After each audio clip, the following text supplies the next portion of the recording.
Shivanshu recording studio बानावर बिशुनगंज।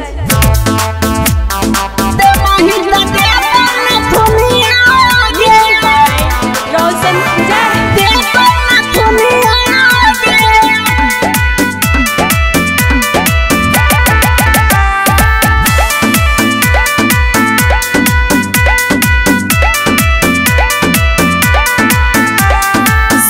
सलवार पैजनिया के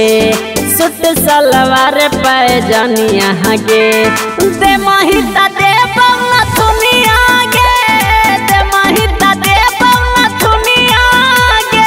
तोरे पर लुटाई दे बौ दुनिया के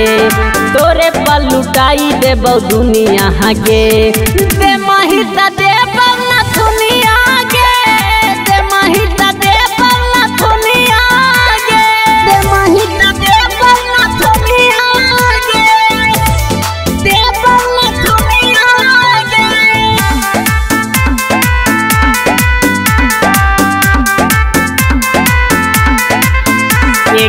केरो से हम न बतैबौगे छौड़ी भीतरे भीतरे खैबौगे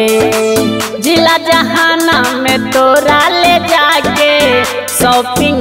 करबौगे केरो से हम न बतैबौगे छौड़ी भीतरे भीतरे खैबौगे जिला जहाना में तोरा ले जाके शॉपिंग करबौगे हम मंझिया बनबौ तू बनिहा फागुनी यहाँ के हम मंझिया बनबौ तू बनिहा फागुनी यहाँ के दे महिता दे बौना दुनिया के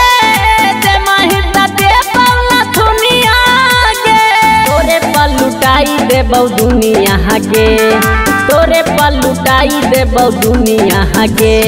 दे महिता दे बौना दुनिया के दे महिता दे बौना दुनिया के दे महिता दे बौना दुनिया के दे बौना दुनिया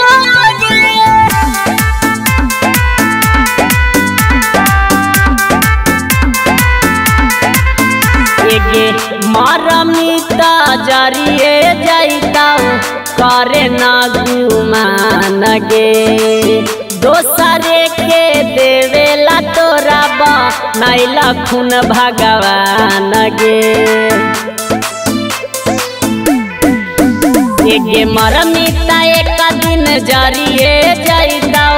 करे ना गुमान गे दोसरे के देवेला तोरा बनैला खून भगवान गे रोशनवा वाला खाले एक बार नूनी यहाँ के रितेशवा वाला खाले एक बार नूनी यहाँ के दे महिता दे बौना दुनिया के दे महिता दे बौना दुनिया के तोरे पर लुटाई दे बौ दुनिया के तोरे पर लुटाई दे बौ दुनिया के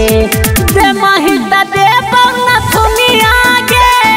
दे महिता दे बौना दुनिया के सुन गे। शिवांशु रिकॉर्डिंग स्टूडियो बानावर बिशुनगंज।